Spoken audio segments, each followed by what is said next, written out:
Hello, hello, hello. Welcome back to the Retail Tales. I am Saurabh and I'm your host for this podcast. Today feels different. It's more exciting than usual.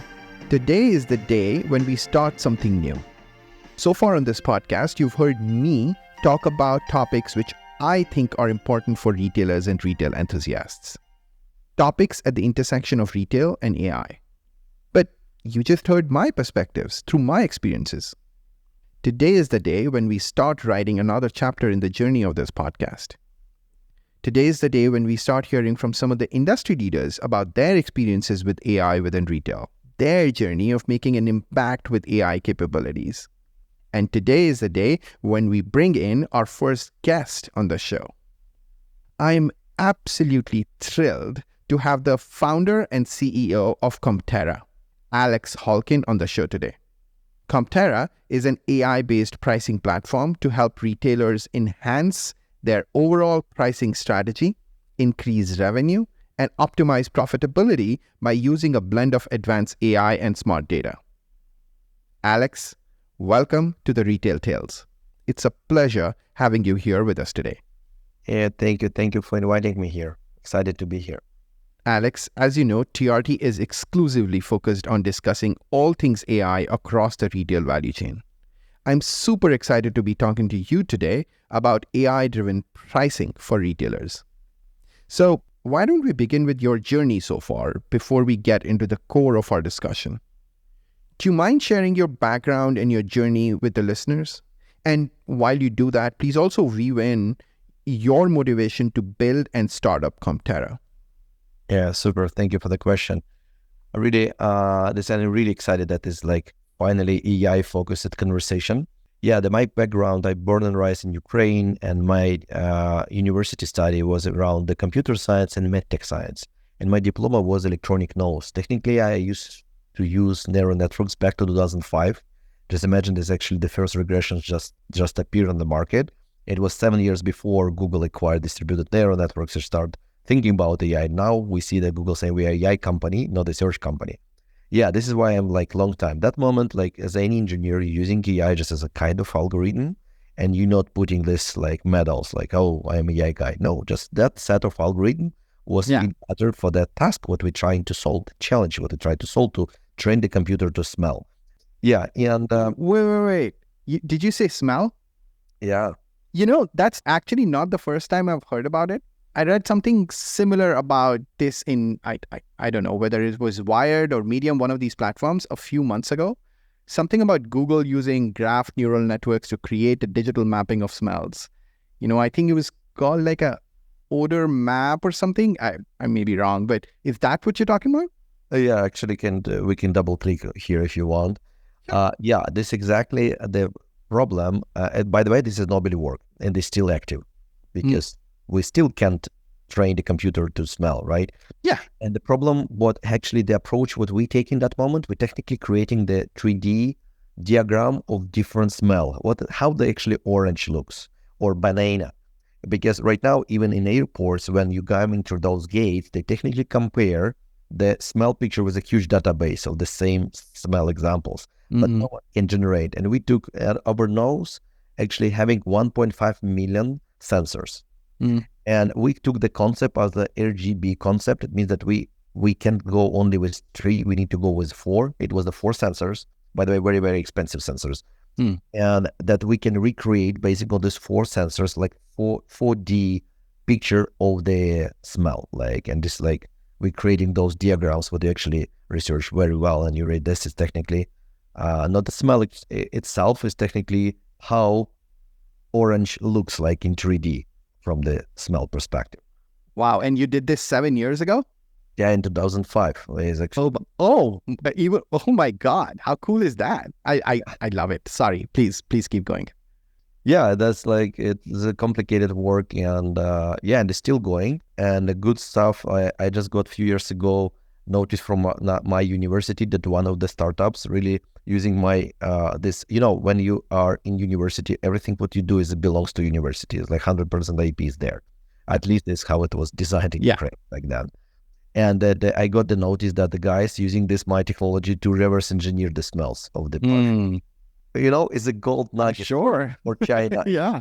Now you can technically go and reverse engineer any like famous perfumes, and you can Sure. feed the chemist stuff, and they using our research that day back days. Yeah. Oh, wow. Wow. All right. So from where you were in 2005 doing the, training computers to smell to now, how did you navigate to the current Yeah, it Alex? was interesting stuff. Then I ran my outsourcing company, did a lot of like web development, etc. And one day I met the Deloitte, and this is it. It was a group of consultants, and technically my job was to overseeing the internal projects and their spends due to my experience. I was like internal auditor for those projects, and one of the group, not small group, was focusing on pricing and run those price suggestions based on econometrics. Of course, econometric is a part of math statistics. We're technically using elasticity and guessing those elasticities in Excel's big formulas and providing based on that recommendations. And it was two things what really always like stressed me. The first one is how slow it is. Like we can do it maybe once a year and always need to face with those Excels. And honestly, the biggest part of this work was gut filled. This would mean anyway, experts should make the final judge. And of course, and same time, our customers a bit struggle with that because they need more of those calculations. You can do this once a year or once a quarter, but doing more often, we're just adding more people to the room, and it became very, very expensive. It's like millions of the dollars a year. I'm sure. Then I like see this opportunity, probably like say, okay, we know the pricing science. Then we have machine learning, one of my background technically that in place, and there's a cloud started. It was like 2011, 10. It's still like cloud was very young. If you know that Mainstream, yeah. This just start adopting, and I think probably we can combine. I not reinvent the wheel technically. So I just put all this together. Like okay, I know how to do pricing. We know that machine learning can probably helps here, and cloud was already here. That means that we can really calculate this. Scale. It was true, but 4 years we can't do it. 4 years it was a lack of data first, data mapping, because to do it properly, we need a proper history, mapped history. And the second biggest problem was the compute cost. I see. That days service runs on CPUs, on processors, right? Yeah. Not CPUs. Yeah. And honestly, the math was crazy. It was quick enough, but price was even more expensive than give it to the experts. And guess what the customer said? Hey guys, we will rather believe and trust expert rather than algorithm, because it's no way. no way we'll give it to someone. Yeah. And only in 2018, and I start focusing on this because I continue to believe it can work. Thanks God, GPU came to play, and the compute is expensive, but at least this acceptable, and we got this positive ROI, because from any business initiative and any price optimization could show you at least 10x ROI. I mean that if you invest $1 here, you should get $10 back. Yeah, and the good thing is compute cost is, exponentially going down as well with the advancements that are happening. So, no, exciting story. How does Competera work for retailers? I mean, how do you approach the pricing optimization with retailers? Maybe you can talk about your journey with one of your clients. Where did you start and how did you scale? First of all, we started 2018, like way before all the AI hypes happened. Sure. And just imagine I trying to explain that elasticity is not something what you should go after. Context. And you're talking about pricing elasticity, right? Sorry. Got it. Yeah. Price elasticity. This was a lot of the retailers still using or was using like we call demand algorithms. It's technically big demand algorithm what can predict sales somehow with accuracy about 70-80% for the next year.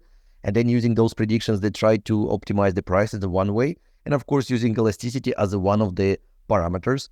But elasticity itself is super general. Like, honestly, like when we are as a consultant saying, hey, the milk price, the people react on the milk price increase in Chicago or London this way, it have nothing to do with your particular retail store in that particular place. Like, So micro.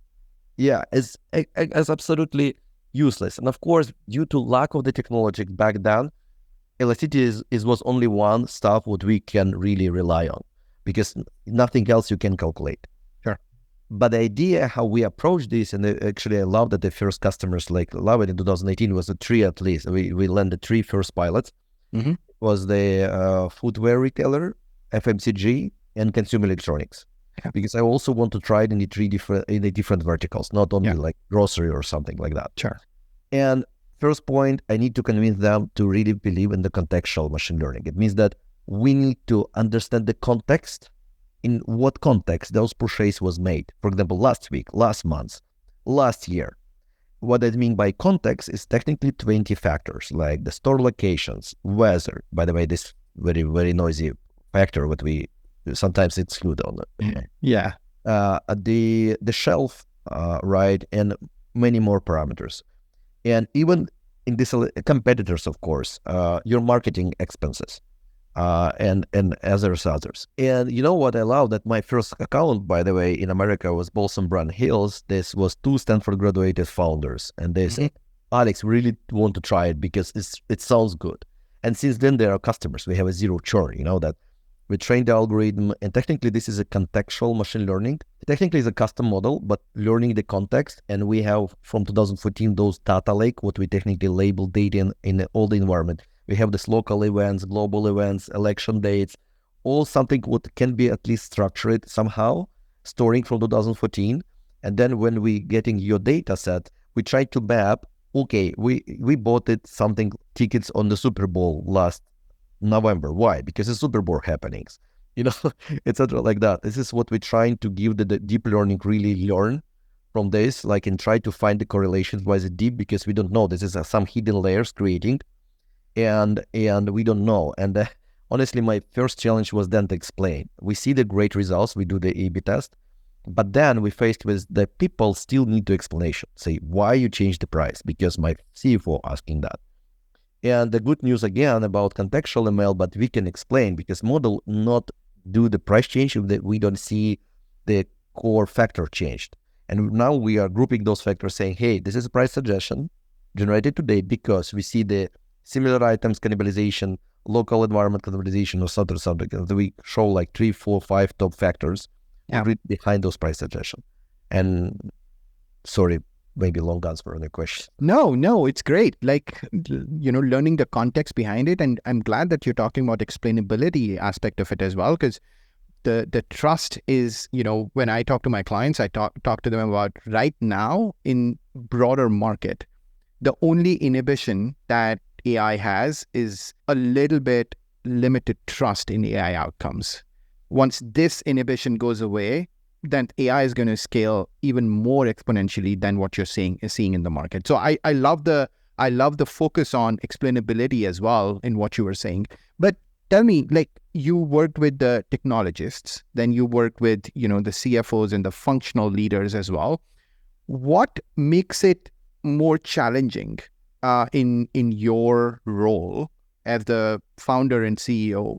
Which of these two stakeholder types becomes really challenging for you to deal with, to explain things to, and why? Amazing question. Honestly, it's still a business side. Because it's not, you know, that there's a lot of noise that the AI taking the places. I can even say the more AI eating software.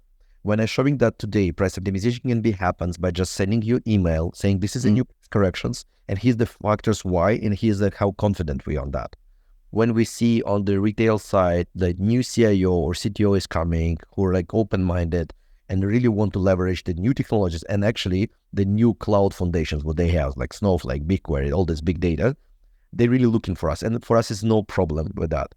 But the business teams, you're absolutely right, is still really afraid that AI, I don't say that take them place, but yeah, makes them challenging them, you know, or maybe show something that was, it honestly, like, guys, it was the cases where commercial director of one retail was really badly, he wasn't fired, but was in big trouble by his CEO due to, he saw that we showed that the strategy or if they took the different index like to competitors and will rely on that strategy, it will become much better results.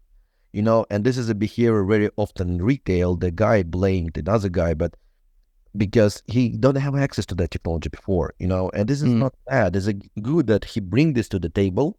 Now we can optimize better, and it's good learnings because people brain can guess, right? Oh, let's try this way, let's try this way. But AI don't. If we see the nice confidence and then we do the suggestions. And the business teams, and also the second challenge, they think that AI will play with the prices, for example, increase, decrease, to do so. And for us, it takes time to explain that AI has the goal to keep the optimal price as long as possible.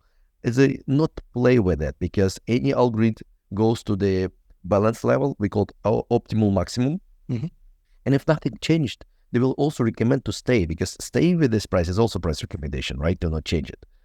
It's like, was a lot of noise in the market, like, oh, is the dynamic pricing in the bad? Yeah, because people run the rule-based algorithms and hitting each other $1 behind, $1 behind. Machine learning is not behaving like that.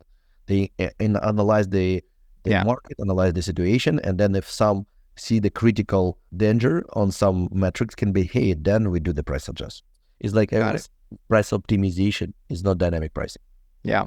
I mean, one of the things that when I was preparing for this conversation, I wanted to know was, why is retail pricing so difficult? I honestly think pricing is more like a mindset for consumers, especially, right?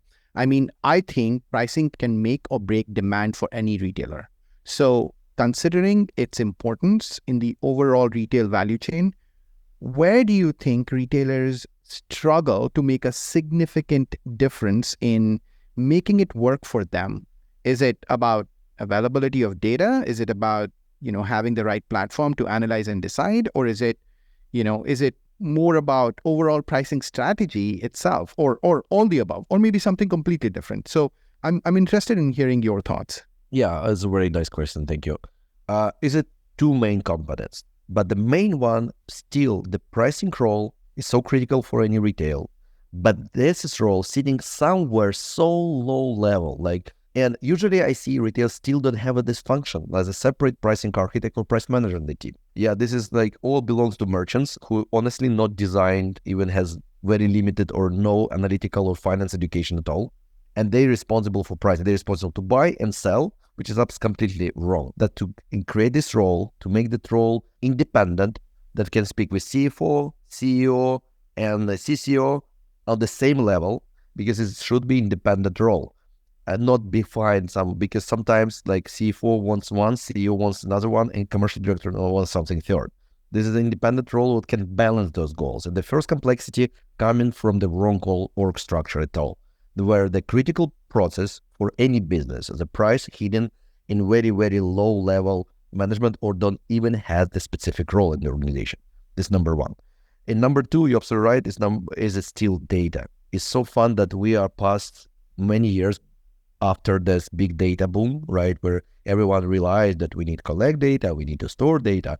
I can name the customers, right? But the $1 billion retailers using Excels, even they bought a Snowflake or BigQuery, but this doesn't change anything in terms of accuracy and clearance of the data, what they're storing. Retailers should finally understand that their biggest product, this is data lake, the data, to create a data hubs that they can integrate with different technologies, not only for the pricing, or and it's better to build your product is a data lakes, not build the some functions, or they sitting on the very old Oracle NetSuite, what was made before I even born, and it's very huge piece of software, what no one really knows what is going on there. And this is a technical foundation. Retail doesn't ready for machine learning. I don't know even the pricing for a lot of applications of that stuff. Got it. No, that's interesting. And most of the retailers are still, in my experience, are still reeling with this challenge. There is often a comparison between marketing and pricing. While both of them tend to go hand in hand, the notion of how to approach each of these things for customers seems to take the center stage almost every time. Marketing, becoming more and more individualistic and with personalization. in your view, should the pricing approach be similar? Should pricing follow an individualistic and personalized approach?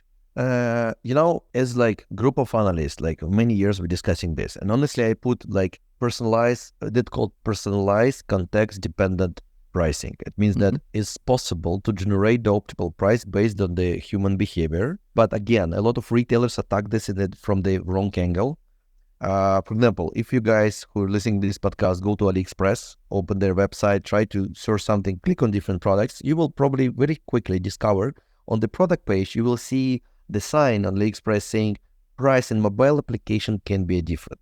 I think that they force you to go to their app and log in, that then they can match you with your buying history, with your purchasing projections, what they probably already made, how much money you will spend next year, next quarter with them. And knowing those information, of course, you can really attack and attract the better offering. I know like now this personalized pricing still like has a very bad noise because due to historical tries that, that the ticket systems or they try to show the different price for different vendor should be different customer, should be done a bit differently. And it's not scare about that. For example, if I go to grocery and I know I'm really big fan of Red Bull, but you miss me and a few days I'm not there, I can came and you can say, hey, Alex, for you today, like personalized discount of this 20% off on Red Bull. It's amazing. Whereas I getting those still old coupons on Pampers where they don't have it, like, come on. You're right. This should be, first of all, combined, and this nature should go from the pricing team, not from marketing. Marketing, knowing and marketing should say, hey, we need to, make them some, a big Saturday sale here. Hey, pricing team, what we should advertise here and what products and what price. Should be collaboration, not competition. Absolutely right. Right now in retails, marketing and pricing, or commercial team, they work in silos. Huge silos between them and very, very small. And this should goes together and they will go to individual because again, our kids right now is growing like Gen A right now, right? Gen Z is already, they growing in a personalized environment. They expect, and I saw interesting research, they show that Gen Z really more open to give all the personal data, see more relevant advertising. And they angry if you show not relevant advertising or don't show it at all. Yeah. Because this is how they're shopping. You see, the TikTok is blowing right now because it's super personalized feed. First, what they did, the amazing algorithm was really guessing which next video you want to watch. And then with the same level of accuracy, they can also guess what you want to buy based on your intention. Yeah, so the technology basically is running way behind than expectations of the Gen Z or the newer customer base that you are looking to acquire. So retailers should definitely be thinking about that, and not be afraid to take a leap of faith in kind of trying out a new technology. Like even with generative AI, I see a lot of POCs and pilots being, kind of stood up in retail space, but to take those over to the next stage and then to scale those capabilities and features for consumers or customers, it's entirely a different ball game altogether. Exactly.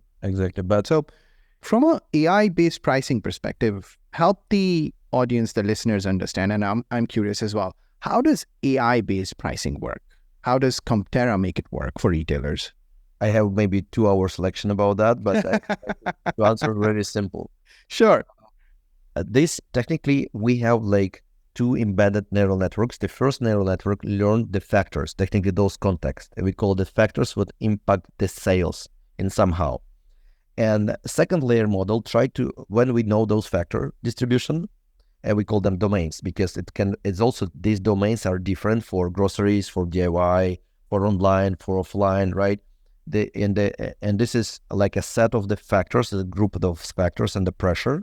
What we see, this end up with the indexes like 28%, 30%, 10%. And of course, they taking this over the time. We know, honestly, best case each day, but most cases in offline retail, this calculation happens on the weekly basis. And we have this weekly basis touch in the data for the last 2 years, all those factors.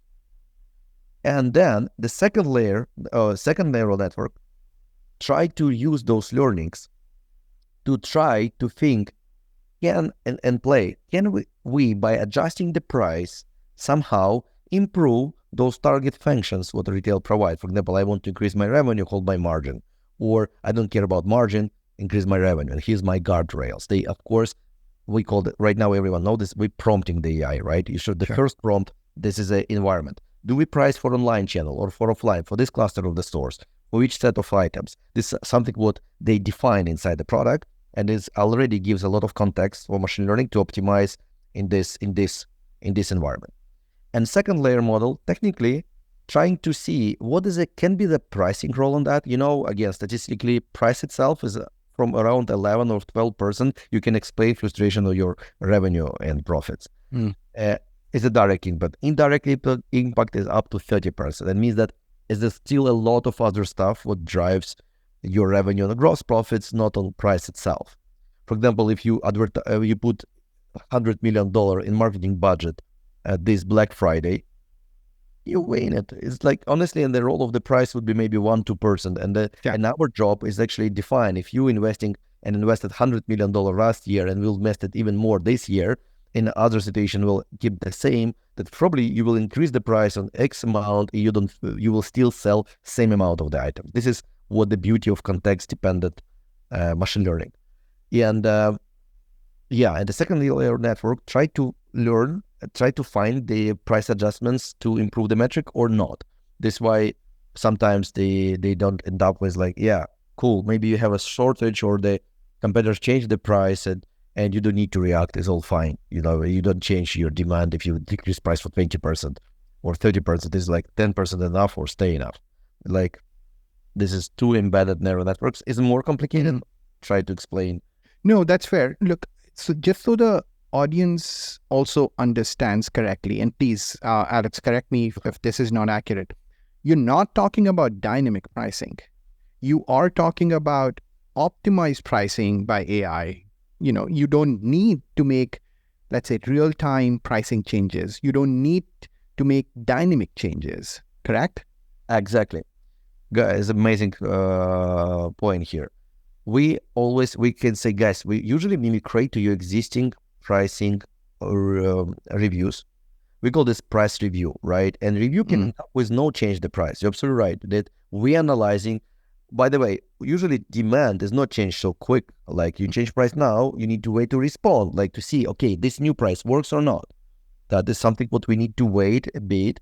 And usually, if there's not enough data, the AI is trained to not hurt the business. It means there is not enough confidence, is no price suggestion.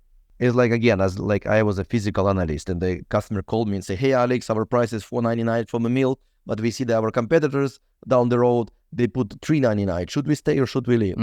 And we say, please stay. This guy is acting on the very low level of the stocks. And we know they probably will sell it this week. Next week, they will off the shelves. And please keep it. This now, we're using machine learning, and this beauty of all those technologies, we can calculate it automatically. And we know historically, this competitor always acting on the small level of they always shortage on the stock. And if you react, it's impossible to increase the price after that, right? Yeah. So the item will can discontinue it. You can drop price at 30% and increase at 30%. Yeah. And you can't believe, but 6 from 10 situation when the human brain, we do this A/B test always. We said, go down, algorithms stay, and our end users, this is too aggressive, I want to stay because I need to react, and say, please wait. And we always, when we're doing this A/B test, it's only to ask, give us 6 to 8 weeks. And secondly, please apply up to 80% price recommendations. If you will not apply more than that, we not take this A/B test as a visible. The A/B testing is not going to be relevant, or it's not going to give you the right sort of recommendations after that. Exactly. And then mostly like price optimization with a price review doesn't mean price change. And we're not forced to do dynamically. Right now for our Amazon and Shopify customers, we do this price review every day. Again, because we find a way how to optimize all those compute, because it's really expensive, guys, anyway. And run all those expensive calculations to show you one product should be changed is also not optimal. And usually it's like a weekly adjustment for offline retailers. For online, still like a daily, but it's not changing price based on, I don't know, some specific customer behavior on the website.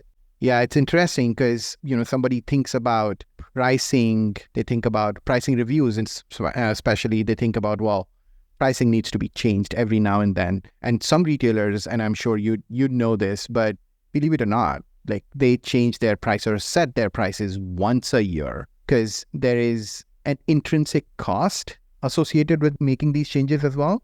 So in your experience, when you go through these reviews, what do you tell retailers? What do you think is the right frequency for making price changes? Yeah, it's a good question. Of course, it's very, very depends on retail.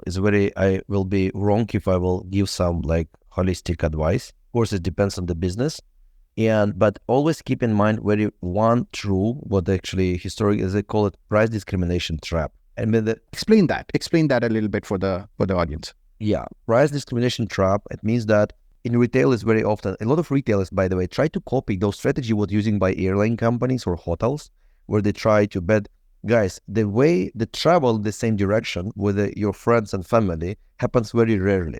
It means that people not share that. They can, of course, on the conversation, oh, I grabbed amazing tickets to Rome last week for 50 euros. And it's like a key reaction. But just imagine you will say, oh, I bought in Best Buy those laptop for $399, but now it's $799. It's create really, we call the price discrimination trap that people angry. And right now is, by the way, in Europe, for example, there was rolled out the law that you need to show if the price was changed 30 days before, you always need to show on the price label the previous price, even if it was up and down, but you should show it due to really protect the customer from those price discriminations. Is why please be careful with that. And again, the way of attacking this in the proper angle is to go mobile. Of course, you have a personalized and shopping clubs. Is why you have this premium clubs of Amazon, for example, Amazon Prime, right? You have a membership. When you pay for this membership, it means that you can have some specific offers. You can see some products earlier, etc. It's worth go more optimized, but the frequency absolutely depends on the context and environment where you're acting. If you sell tickets for the shows, of course, you should be dynamic, as much dynamic as you can, and we can advise you multiple strategies to do it to maximize gross profit or to maximize ticket sale, etc. For retail is a different stuff, and you should be careful, especially if this is an offline retailer, and to keep your audience and personalized all the stuff and all dynamic and personalized go to mobile most cases. And again, just to make the right intention, you all need to say that my store is the best place to buy and my price perception is amazing. Again, if I spent with you all the year, all this money, give me some relevant discount on some item what I love. Yeah, and this is what we discussed earlier, Gen Zs, they expect right now this. They will be angry saying, I'm buying from you every day or every week, and after the 3 months, you don't give me nothing, or give me some useless coupon for the items what I never bought. This is what they make them angry, and they became angry very quickly.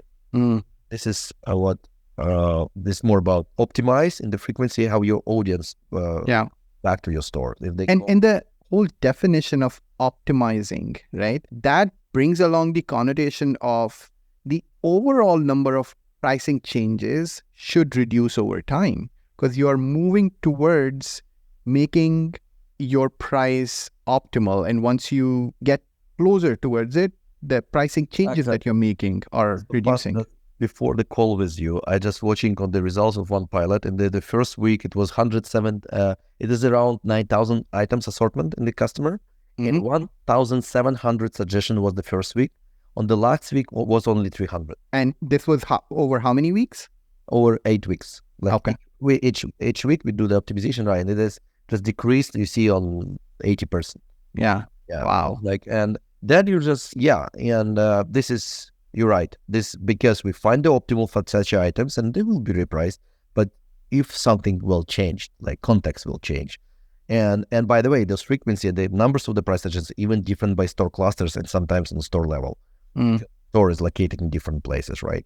Yeah. For example, we know with you, like some stores in mid of Manhattan making more money than supermarket on middle of Texas.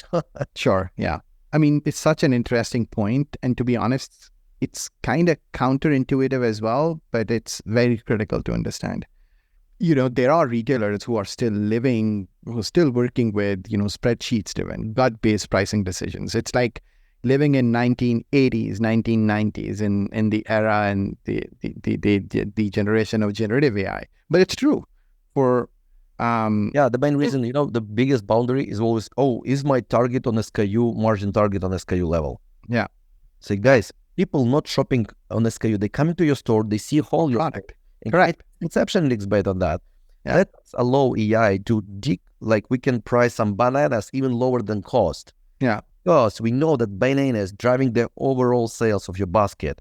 Yeah. And it means that we need to going after the average margin on the portfolio or the basket, the category. Usually we call the optimization groups. Technically products bundled together what has an impact on each other. Like a Yeah. milk and bread. Or for example, you're going to buy cereals, would you make amazing margin on cereals, but your Yeah. milk is overpriced and you drop the sales of cereals because your price on milk was not on the market. Yeah. Yeah, and Yeah. this is AI can keep those relations, but people still trying to put their manual dependencies, manual rules. We should follow the competitor. We're asking why you should follow competitor. They can Yeah. because we're doing this last 5 years. Just because. Just because this is answer. Fair enough. Fair enough. For the retailers who are listening to this, for the people in retail organizations who are making pricing decisions on a daily basis, and they are looking to go towards AI-based pricing, where should a retailer get started with AI-based pricing? Help us break down the investments needed, data requirements, and, biggest of all, mindset changes. Yeah, the mindset is the most challenging, but let's start from the basics, right? You're absolutely right. The basic guys, please consider, do you have really data in place? That when you're taking those decisions every day, take a look from where you're getting those information. Like this is something what your IT capable to do it. This is really important because all the AI magic can easily disappear just because data foundation is not there. For example, if I know the retail want to change their ERP system or in the middle of the implementation of your ERP system is a good news, but they are not ready means for AI for now. This is the main stuff. But if you already have some best case, of course, the latest databases were designed for real-time data exchanges like Snowflake, Databricks, all this stuff is not new words for you. That means that you are ready for it's not only pricing, technically for any machine learning optimization. It's the foundational layer you're talking about. This foundational. The second one, what I want to show you here, we already still working with that, but it should be at least 200,000 transactions a year on holistically. It doesn't mean like one item. It's still not available because the lack of observations and the fluctuation is still, we need a historical price fluctuations.